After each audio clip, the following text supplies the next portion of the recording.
I'm Al McFarlane. Welcome to The Conversation with Al McFarlane. Today is Friday, March 24th, 2023. I'm glad to be here and glad to have you along as well. Today we've got a wonderful program, as always, Friday, the Healing Circle.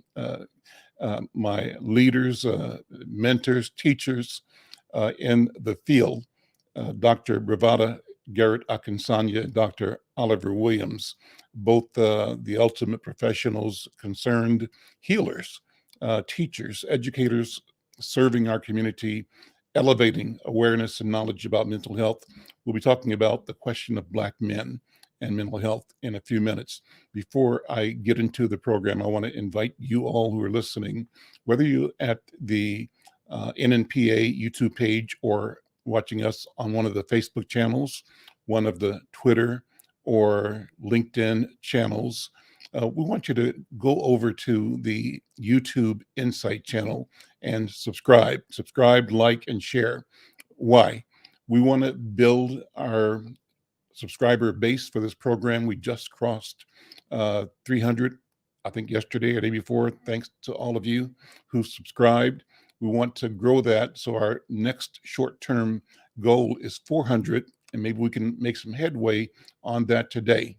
To do that, we need you to act and also have your friends act. Go to YouTube Inside News, find this program and subscribe. Also, tell your friends, tell your neighbors, tell people who are in the healing profession in particular, tell Black men.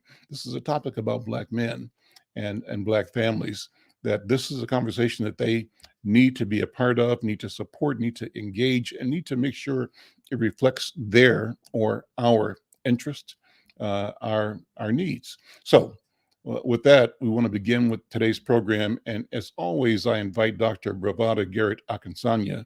She's the leader over at the African American Child Wellness Institute and a company, Braken's Psychological Services, to open the program with the protocol. Why the protocol? I think it's important to set the table, set the meeting, set the intention of the meeting. And she does that wonderfully in a protocol that we use to engage this program, the Healing Circle. Dr. B, good afternoon. How you doing? And Dr. Oliver, how are you? Good to see you, brother. Good to see you too, bro. All right. So I'm handing the talking stick to you, Dr. B. You have to turn on your microphone. There we go. Now I said I'm taking it. So thank you very much. We do a protocol in our meeting, and it's very important that we do it because it does create centering. And one of the things that we are as African people is we are spiritual. And we understand that as we sit in these seats, that we are not alone and we're not the only one here. That in our history, there have been thousands, hundreds, millions of people who have died, prayed, and hoped for us to exist. So as we sit in circle. And the circle for African people is very critical because there is no beginning or end. In the circle, we all have space, we all have a sacred seat, and we all have equal access to the center, which is the power of the circle is in the center. We also honor ourselves in the land we sit on, that was nurtured and cared for by mostly the Lakota people, indigenous brothers and sisters. And we recognize the idea of consubstantiation. That means that all living things are connected, that we're connected to each other in the land and the sky and the earth and everything, and the trees and everything on it. We mostly recognize that we are children of a creator. And through that, we recognize and honor our elders. And we honor them because they're closest to our ancestors. And we honor our ancestors because they are closest to the Creator. And from that point, we recognize that all of us have equal access to exist.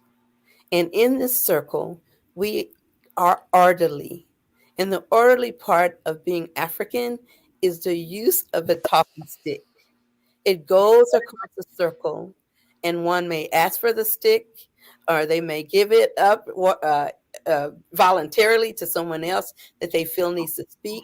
So, welcome to the circle of healing and this space where we share our vision and our beliefs. And in this circle, we always start with our Baba, Brother Al McFarlane. So, I will pass the stick back, and thank you for giving me permission to speak.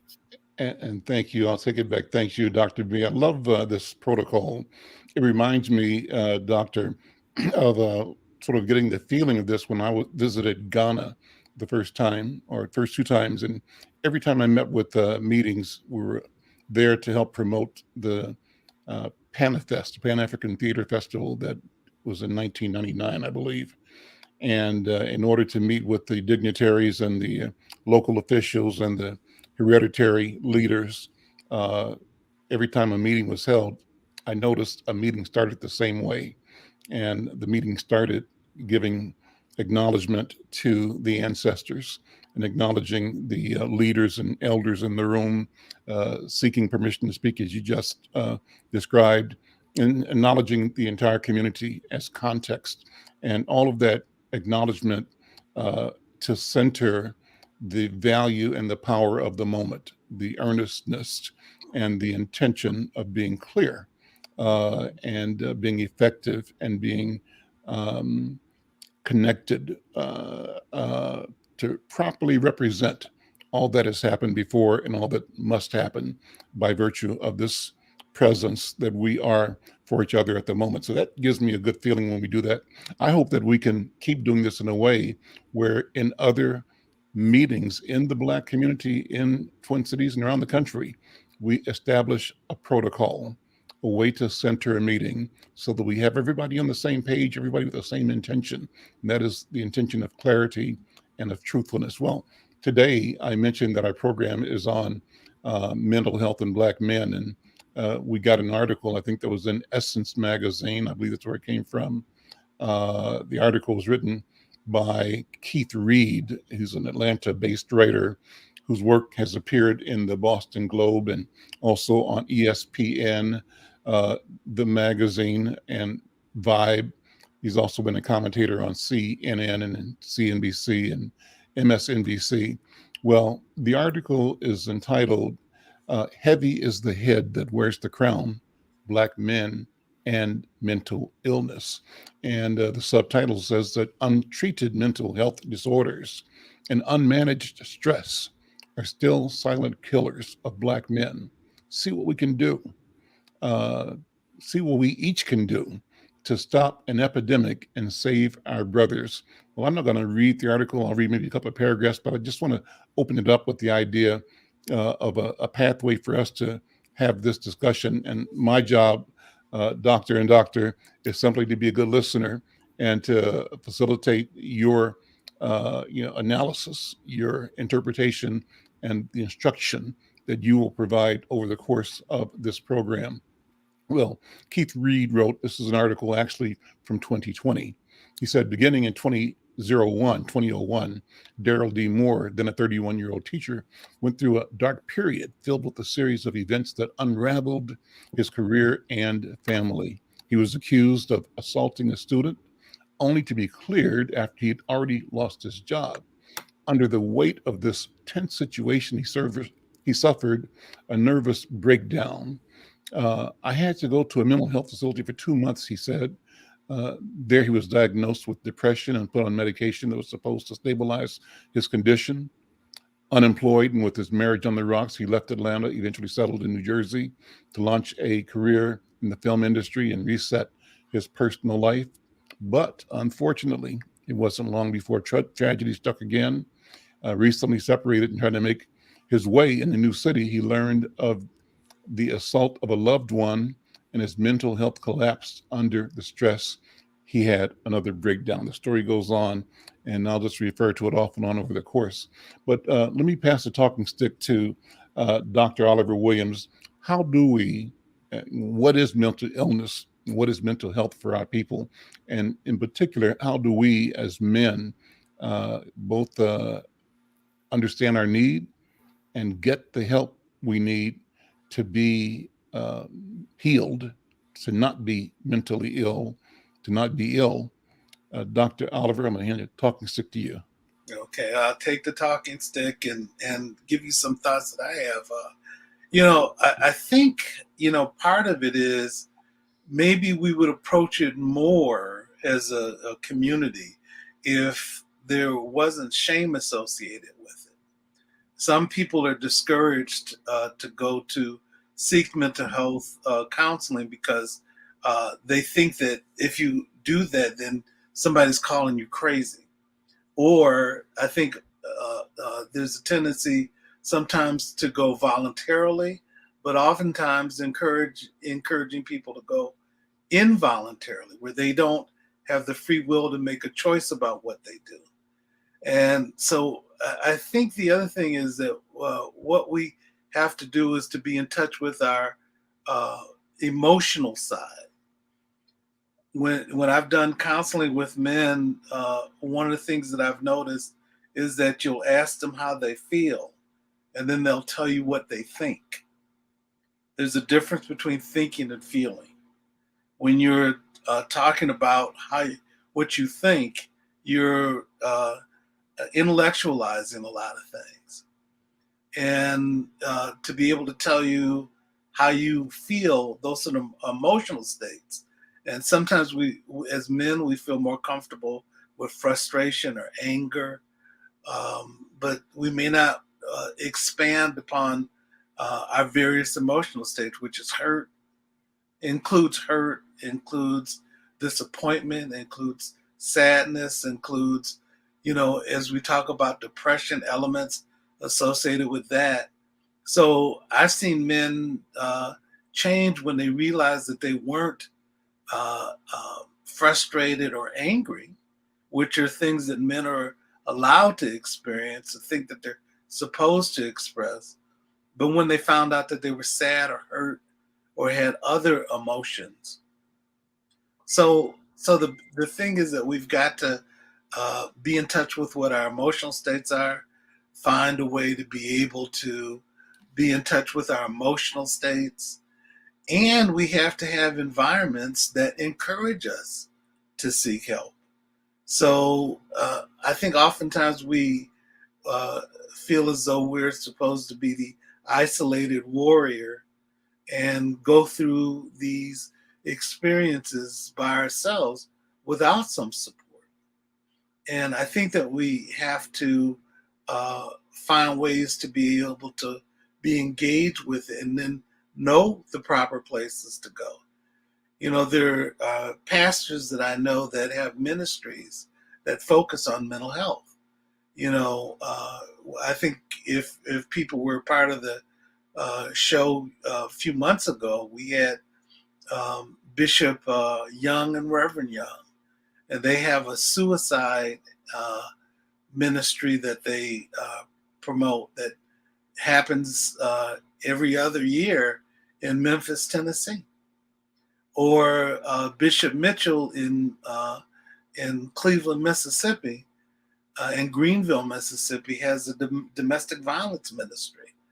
So one of the things that he does is he teaches people not only how to that they should go for help, but he teaches people within the church how to listen and how to talk to people who are struggling with those sets of issues, and encourages them to talk, but also they'll know where to refer them and have a relationship. Bishop or Reverend Thicklin in West Palm Beach, Florida, does something really interesting around trying to reach out to the community, because one of the things that he does is he has people come to his church with the helping professionals there. So they talk directly to them. And it's not something that's foreign. It's something where people know exactly who the helpers are and where they should go. So destigmatizing, helping is something that's important, knowing where to go. And a study that I did several years ago for an organization called Futures Without Violence, what we would do is we would recommend it that You go to somebody not when they're agitated necessarily, but before they're agitated. And then you go to them and say, look, I care about you. I don't want to see you handling your business the way that you're handling it. It's not something that's healthy. And then what you do is you put them in your car and you take them to a place where they get help. So identify where that place is and then take them there. And those are ways that we can destigmatize helping environments and encourage somebody to seek some support. And if we could do it within our community, I think that's a benefit. And I'll pass the talking stick to Dr. B. You've got to turn on your mic. I move around a lot when you're talking, and I don't want people to hear me going, "Amen, brother. Shame the devil," because that's what's going on, and that's why I cut off my mic because I feel like I'm having church up in here. And the truth is, we are so much in need, and we're so deserving as a people for help. We have the right to get well. We have paid with our bodies, our blood, sweat, and tears for centuries. And if there's a price at all for seeking peace, we have paid it. Excuse me. So I'm also glad that we're talking today about mental health in Black men. And I think it's extra appropriate that the show is on the last day that we would have one during Women's Month. Black women are raising Black boys, and they need Black men to show up and help them. You can teach your child to be a good man, but you can't teach him to be a man. So one of the core parts I think we need to do is recognize that if we do it early, we won't have to do so much work late. We won't have to do the work of brothers, coming out of prison, our brothers who are in battering. So with that, I pass the mic to Brother Al.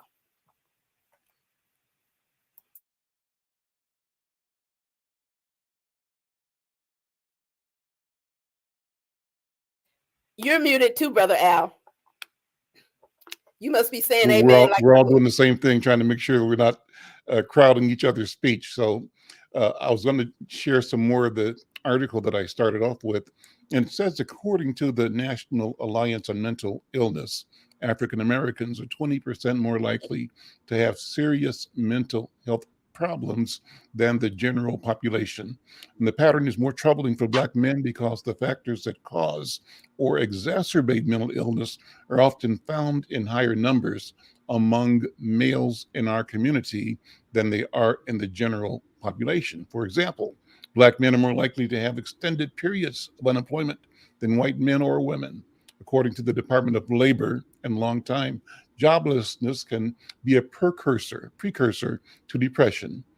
Also, exposure to violence, drug use, and other stressors lead to higher rates of post-traumatic stress disorder. In recent years, there's also been a spike in suicides among Black boys. What's worse is that disorders like the ones Brother Moore previously talked about was experiencing, and more serious psychoses like schizophrenia tend to go untreated in Black men for reasons ranging from family and community stigmatization due to lack of adequate insurance. I'm going to pass the talking stick back to Dr. Oliver. That's exactly what you said. Number one, stigmatization. How do we deal with that? And the consequence of not acting means that we increase in an outsized way our experience of mental illness in and among Black men. Dr. Oliver? Yeah, I think it's absolutely true that I think we encourage, and sometimes people feel uncomfortable because the way that mental health is perceived, and particularly when you're forced to go and it's involuntarily. And so you want to encourage people's willingness to participate. And if what one can do is to engage with somebody and have it happen in an environment where they're more likely to trust it, and that it's not seen as a weakness, it's seen as a strength. It can encourage people to participate a little bit more. Let me jump back in on that point that you're making, just to bring some rhythm to what you're saying too. This article quotes a Dr. David Marion, PhD, who has a Jackson, Mississippi practice that conducts individual, family, and group counseling for people as young as age 3. And he says Black men are slow to get evaluated for mental health issues. He said another factor that keeps Black men out of counseling is that many are reluctant or unable to visit a primary care physician, who is often the first medical professional to identify signs of depression and illnesses. And he goes on to say it goes against what we have in our minds of how we are meant to be. Strong Black men should be able to handle anything and everything in their lives. We've been socialized to believe we should be able to work through any problems that happen in our lives or marriage. If we cannot, that is a signal that we are weak. That's what Dr. Maria says. So, Dr. Williams, handing talking stick back to you. Yeah, well, I think all those things are elements that influence it, and I think people don't want to feel as though that they are weak, or that they're being stigmatized for going to seek help, because a lot of times the things that influence stigmatization are things that include needing to ask for help. I think oftentimes what we do is we handle these circumstances, even microaggressions that happen to us on a regular basis. We handle them in silence, and we handle them, by ourselves. And then I think we have a perspective that you don't turn to somebody else to fix a problem that you have. Mm-hmm. But sometimes the issue is that there may be other places that can assist you in the process of doing that. And we have to be able to turn to those places and those circumstances that can assist you. And one of the things that I believe is, if you have faith communities, not the only place. I think community centers can be a good place, but churches sometimes have ministries that focus on mental health. But the people that provide those supports are trained. They're not people that it comes off the top of their head and they have no knowledge or expertise. One of the things that I believe is not everybody knows everything. So don't go to some place where there's somebody who hasn't been trained on to assist you. Go to places where one of the things that I appreciate about the faith communities that I know about is that they make an effort to be trained on the topics that they want to try to support you with. And then they make it known within those environments that you can go to them to be able to seek support and help in conversations. One of the churches, Sonia, my wife, and I used to go to, they would have people who were listeners in the church who, if you had an issue, they would have a group session and you could go to those professionals and they would listen to you. But the other thing that they could do is direct you to the right places to go. Mm-hmm. And as I mentioned, Reverend Thicklin in West Palm Beach, Florida, would bring helpers to his church. And if there was somebody that needed something, then what they would do is that the church, after church, you'd have a conversation, you'd have a panel of people, and you know where to go and the person that you should talk to. And I think having approaches like that is another way to destigmatize the process, but encourage people to go to supports that exist. And I think that faith communities, are one place to go. And if by word of mouth, if, people are able to get the relief by going to those places, it spills over to other people who can seek those services. So, Let me borrow the talking strict. I'm having church again, if you don't mind. yeah, go ahead. Thank you, because what I'm seeing is exactly what you're describing. And the problem is we have a lot of pastors who will say, God is your lawyer. God is your doctor. God is your psychologist. You don't need none of them. You just hit your knees and ask for the Lord. Now, I was raised in Southern Baptist Church, and I believe in hitting knees. I Right. believe in asking for the Lord, but I also believe God made me, and He happened to make me be a Christian psychologist. So when you step up in my office, I'll pray with you. I'll pray for you. I'll put my hand on your casebook. I'll put my hand on the door. I say, Lord, you gave them to me for this hour. I'm giving them back. But I want you to know that God made me too.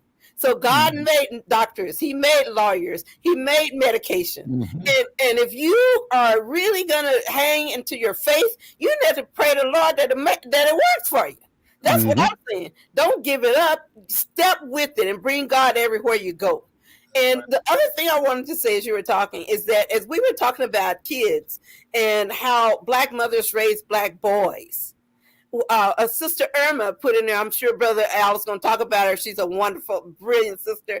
Sister Irma was talking about how in schools they also have a role in helping us teach, love, and raise our Black boys. And we know Brother Jawanda Kunjufu would always say that Black mothers, they love their girls because they teach them boundaries. And they love their boys and they don't teach them boundaries. And they raise their girls because they say no to the girls. And they don't know quite how to deal with Blackness. They see their Black partners in their Black boys. You're sorry, just like you. And we don't want to have that. We can heal.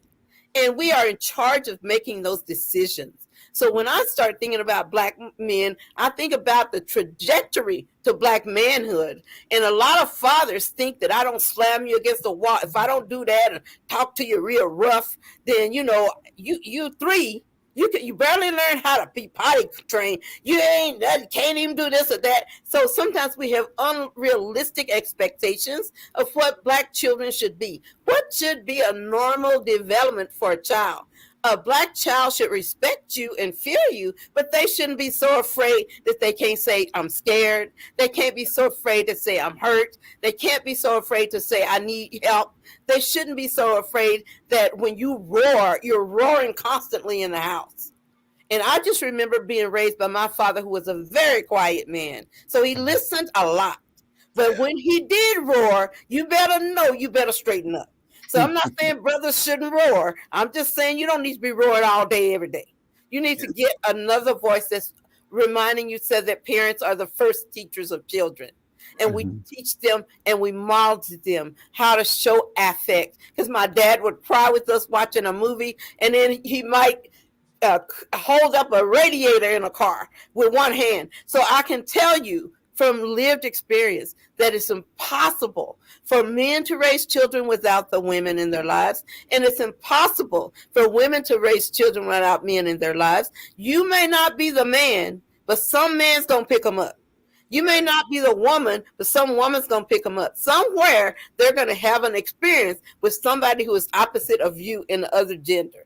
And whether you really realize it or not and try to protect them for it, it's impossible, because it's not just men in the world and it's not just women in the world. So I also want to shout out to my sisters to share power with men in their lives, to find healthy men in their lives. Sometimes we need to come to therapy to find out what that is.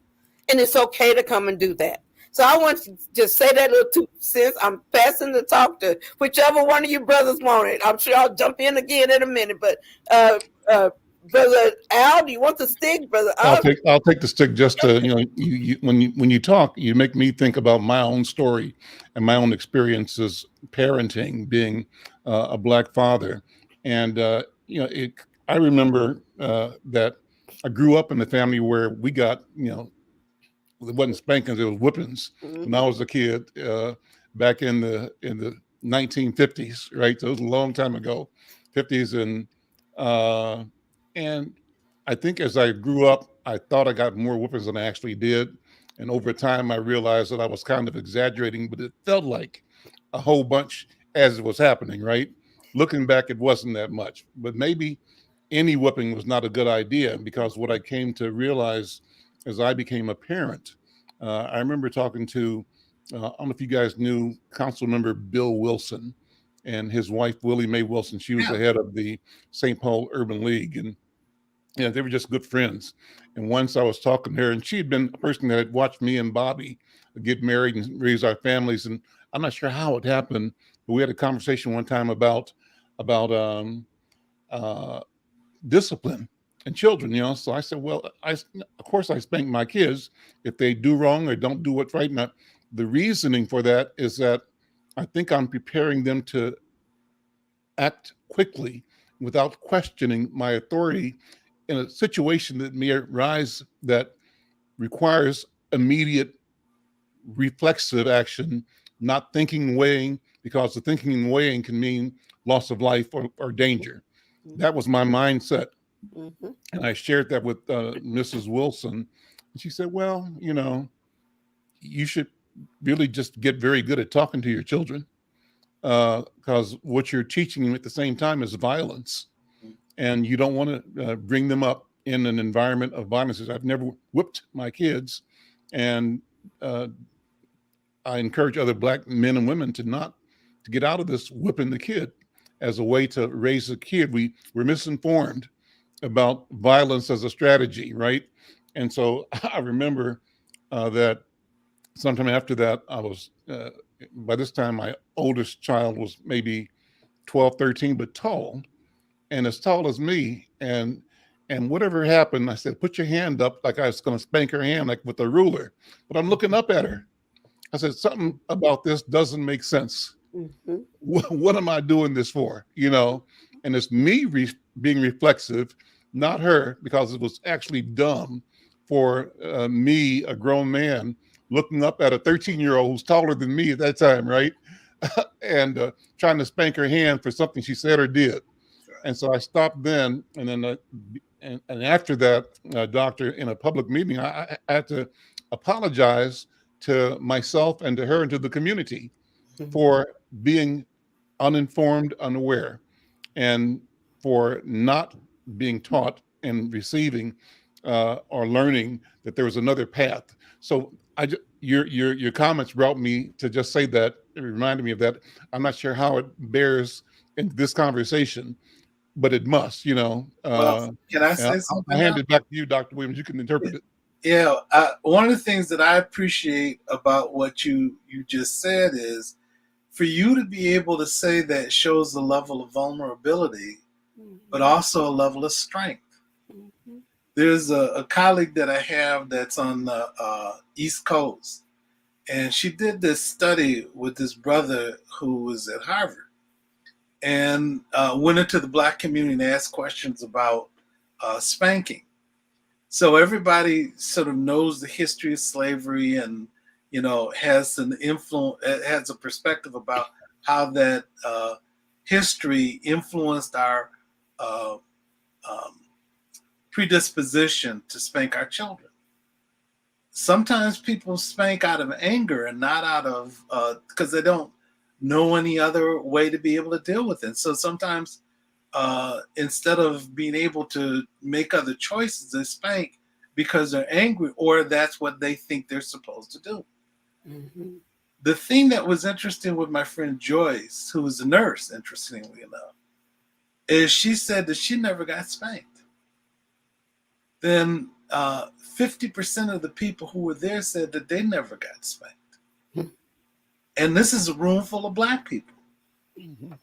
And so to assume that was the perspective of most people and to shift it was an important thing. But Al, if you hadn't said that, a lot of other people would have felt justified in doing that. Mm-hmm.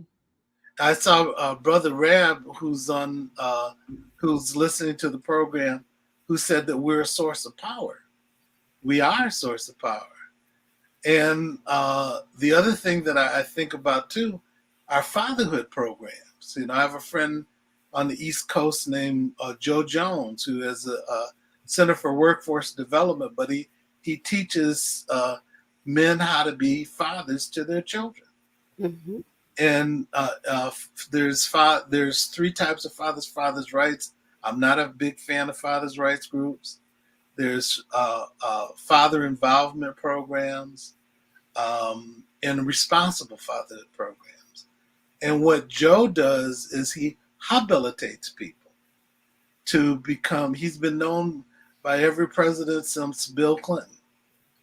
I don't know about Donald Trump. I don't think he was working with Donald Trump, but he's been working with other, from George Bush to Bill Clinton to Al Gore. Actually, that's where I met him, was at Al Gore's fatherhood conferences, and certainly Obama. I saw him at something that they were holding in D.C. With Obama. And habilitating men to become good fathers to their children and become responsible fathers to their children. And those are things that I think are so important to teach them the right way to be able to deal with their children in a loving way and to be supportive of their children. And that phrase, if the only tool that you have is a hammer, everything looks like a nail. You know, that's what I think about with regard to people who spank their children. And they spank the children because the only tool that they have is a hammer. My mom spanked me. But the reality was that's not the only thing she did. Mm-hmm. You know, she also talked to me about when I got a spanking. Mm-hmm. She also showed me love and showed alternatives to spanking. And I have this 32-year-old son who I think he got spanked maybe once. And it's because he used to run off. And again, I had to think about whether or not he got spanked. I think maybe once by me and once by Sonia, because he ran off and we kept telling him not to. Mm-hmm. And we were worried about him, but we did, we had to stop doing that, because we look in those brown eyes and he didn't understand what was going on. Mm-hmm. And then Sonia started to count.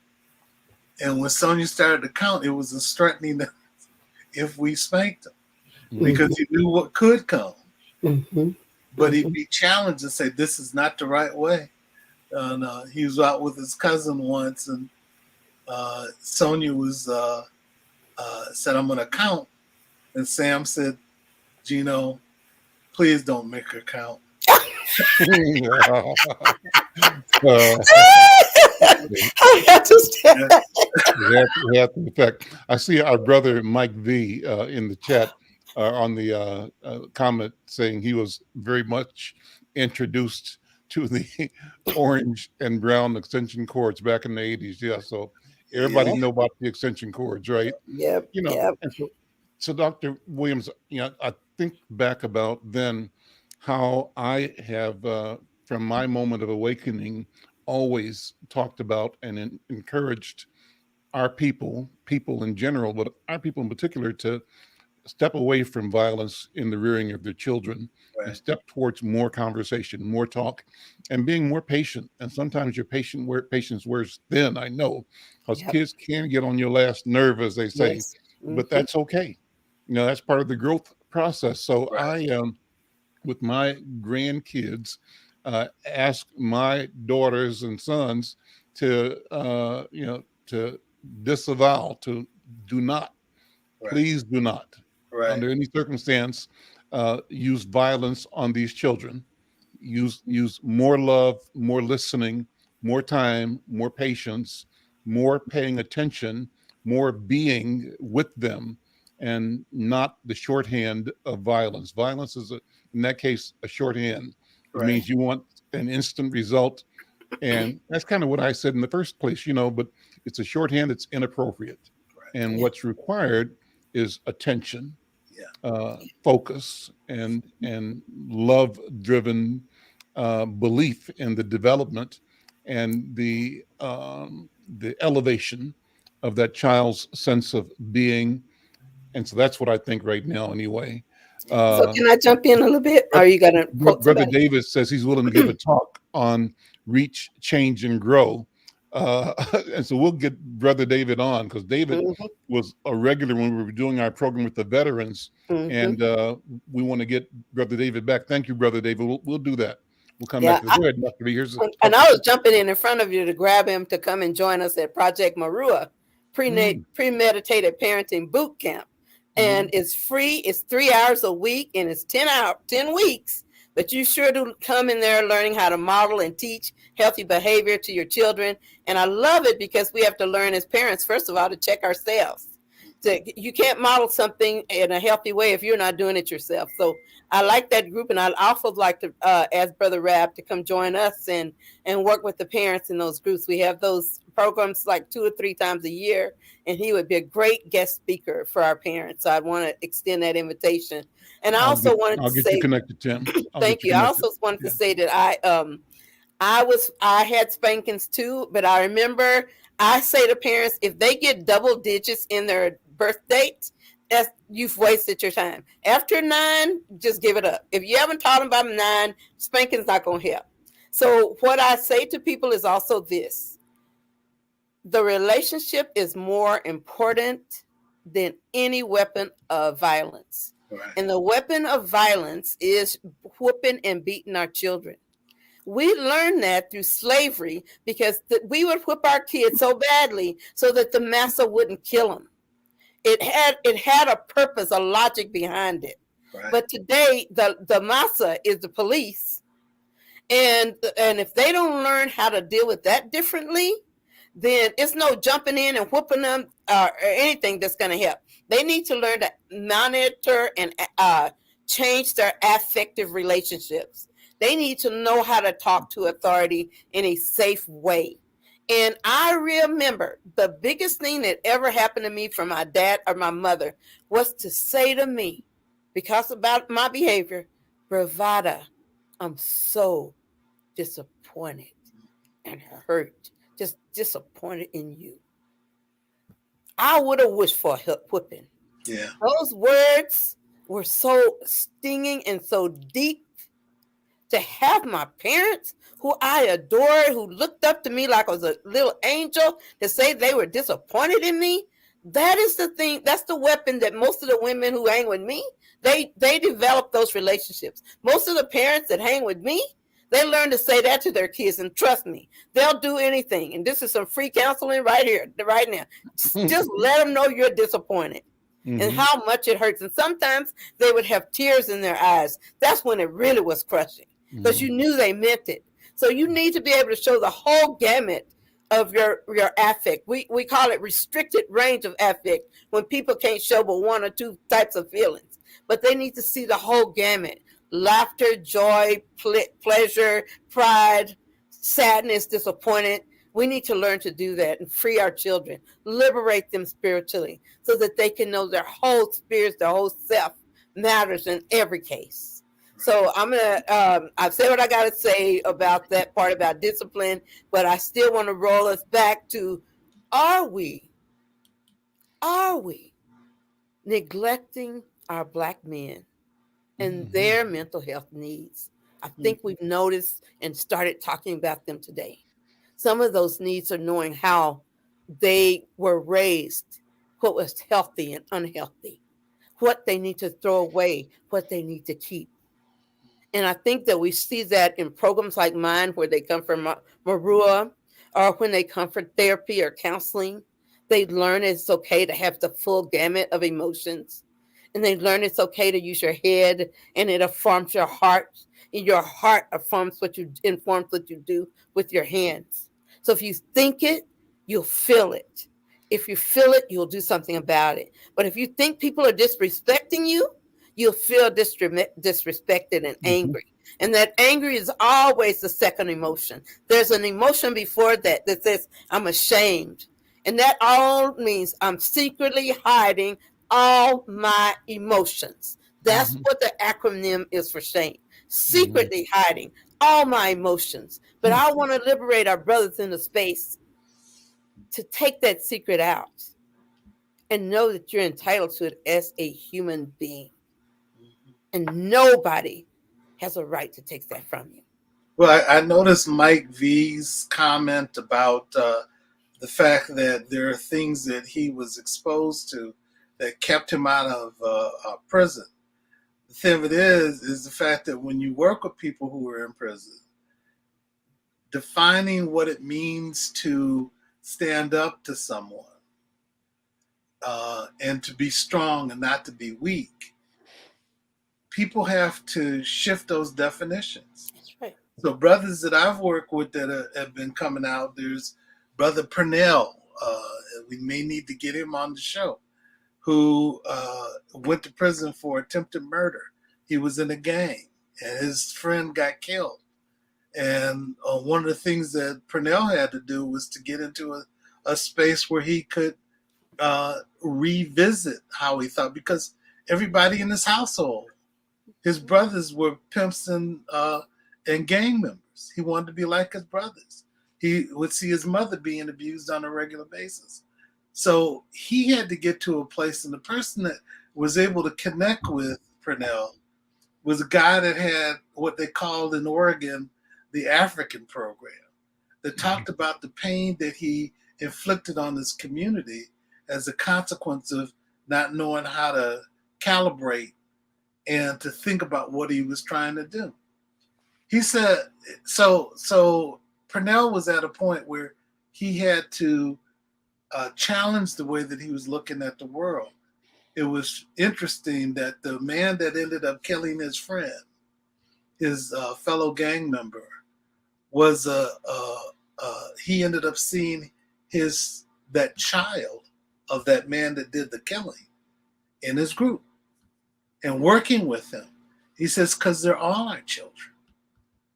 And if you want to be able to stop the continued behavior, you've got to find some way to be able to do it. So Purnell got out of prison, and his wife Ashley got out of prison, and they start going back into prison, working with kids and working with men and women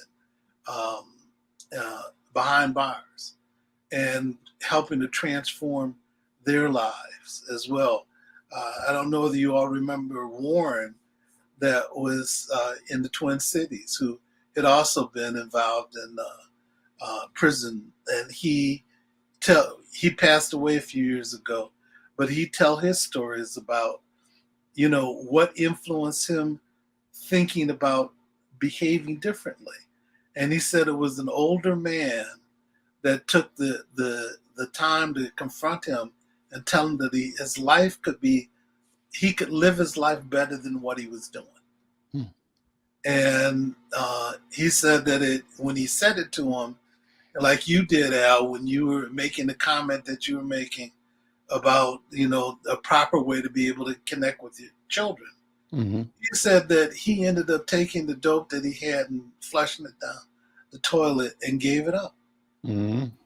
And so, you hit a person, you rephrase that, you connect with a person when they're at their transitional moments. And sometimes, and what I've heard regularly is it connects with people to get them to reframe how they live in the world and how they feel. Mm-hmm. And that's why going to a place that's a helping environment can be a very good thing. Mm-hmm. And that's what mental health can do for you. I've heard it in the United States, but I've heard it in South Africa too. Yeah. When people have conversations with one another and find the support and the environments that can help them get to another space. Yeah. So let me remind people to support this program by going to the Insight News YouTube channel. You might be listening or being with us on Twitter or on Facebook or on the YouTube channel for the Black Press USA, the Black Press of America. We're also streaming it. Our home channel is the Insight News YouTube channel. And I'm asking anybody listening now to go over to the YouTube Insight News channel and subscribe, share, and like. We just crossed our 300 subscriber threshold recently. We want to get to 400. Our short-term goal is 1,000 and beyond. And we're going to ask each of you to support us by doing your part, going over to the YouTube Insight channel and subscribing. Costs you nothing, connects you to important conversations. I call them robust conversations, and particularly this powerful healing circle every Friday. Well, I want to refer back to the article that we opened up with Dr. B and Dr. Williams. The article was entitled Heavy is the Head That Wears the Crown, Black Men and Mental Illness. It's an article that appeared in Essence magazine in 1970, an article authored by Keith Reed, who's a freelance writer and done a lot of great work. But part of the article, at least the closing of the article, importantly talks about what to do. And I wanted to spend the last part of the program, we've got about 7 minutes or so, talking about how to help the Black man. And I'll just read the several items that are listed here, but our doctors may have more to add or may have nuance or more to say about these. But in the article, it says the National Institutes of Health shares the following steps to assist a loved one who may appear depressed. Number one, help him find a doctor or mental health professional, make an appointment, and ensure that he gets there. That's what you said already, Dr. Williams. Number two, offer him support, understanding, patience, and encouragement. Number three, talk to him and listen carefully. Never ignore comments about suicide, Right. and report them to his doctor. Finally, invite him out for walks and outings. If he says no, keep trying, but don't push him. Well, those are 4 ideas. There's one more here. Remind him that with time and treatment, the depression will lift. So let me pass the talking stick back to you, Dr. B, and to you, Dr. Williams, to reflect on those and add other things that would be in the goal of providing instruction and inspiration to people who are listening right now. So, go ahead. Go ahead, Dr. Oliver. No, one of the things that I think is when they're talking about don't ignore ideations associated with suicide. You can get a sense of, if you work with suicide before, you can recognize when a person is likely to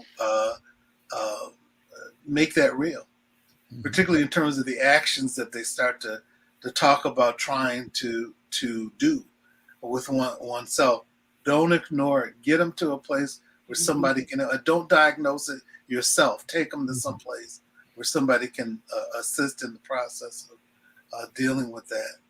The other thing is to encourage them, identify the place that they can go to get the support and take them there. Yes. Don't be afraid to get them in the car and take them to that. Of course, I always think it's a good idea to inform them before you take them. But it's important to be able to identify the location and take them to that place and sit in with them as they're talking with a helper about dealing with the challenges that they are feeling. Sometimes people have physical ailments that are actually emotional challenges for them. So we talked about this before in terms of dealing with somatic complaints that deal with emotional problems. So things that are bothering them physically may have an emotional connection with it. Go to somebody and help them to assess what's going on with them. And so those are some thoughts that I wanted to share. And let me just pick up with that one, especially the somatic or body-based complaints. If people have stomach aches, start having heart palpitations, your heart is beating fast, feel yourself getting nervous or anxious or flush. If you find yourself having a lot of stomach aches or body aches, muscle tension in your neck or your body, if you find yourself waking up and not in the middle of the night, not sleeping well, and not being able to fall asleep or stay asleep, or have early morning awakenings. If you're thinking about death, and maybe you're not thinking about you want to kill yourself, but you wish you just wasn't around, you wish things would happen to you so that you wouldn't be having to deal with it. I remember at one point in my life when I was looking at maternal, having a baby, I remember it was so difficult. And I remember asking God, just swallow me up. I don't want to kill myself. Just let the earth open and fall me in. And so I think sometimes when you're so depressed and you see yourself having thoughts that are unfamiliar and uncomfortable for you, that's when you really need to reach out. And for those of us who are in your lives, it's critically important for us to make sure that we don't say, oh, no, you don't want to kill yourself. Oh, girl, please, come on, you don't want to do that. And unless you can find a solution, you need to listen and say, I understand it's hard now. And this is a temporary situation. You've been through a whole bunch already before this. You'll make it through. I'm here with you. We'll hold hands real tight. We'll make it through this storm together. Those are kind of things you can say, and you can get them to go to a helper or a listener. And hopefully you will get to someone who is not going to say something like you said, because sometimes our pastors will say that. They'll pray with you. I love the ones that pray with you and then call my office or call one of the mental health providers, and we make appointment for them right then. If somebody's in an emergency, we got enough 15 Black therapists. Somebody gonna find a free minute to talk to that person and get them in. So I want to say that, and I also want to say that part of the job of being healers in the community is that it doesn't always take place in our offices. So I like to invite people who do hair. I like to invite people who see you coming at the liquor store every day, waiting there before they even get the key in the door, coming in 4 or 5 times. I like to invite people who see the pain in your face and you know someone is hurting. So that's why it's important for us to do things like put brochures out all over town, Club Foods, wherever we go. We can leave ways for people to fight for their lives, because the world is hard. And if you're already just up to here with it, it's not going to work so well for you without somebody else. And what I was saying in Mike V's comment earlier, he talked about that extension card keeping him out of jail. But he also, this is the part I wanted to talk, he also talked about his mama saying, either you're working or you're going to school, but you ain't staying around here doing nothing. So the point is, you have value, you have potential, you don't get stuck. And I thought that was very powerful, because that messaging is the key. That's the lifeline, because people have things we call, it's 2 o'clock, I need to show. People have things in their heart that carries your words. They hear your voice when you are not there. You dropping the mic. That's it. We're out of time, but we just getting started. Listen, thank you so much. Thank you, Dr. Williams. Thank you, Mike V and Brother David, all of our listeners and viewers. I'm Al McFarlane. This is The Conversation. Go to YouTube and subscribe to the Insight News channel and stay with us. Help us grow. We'll see you next time. Take care.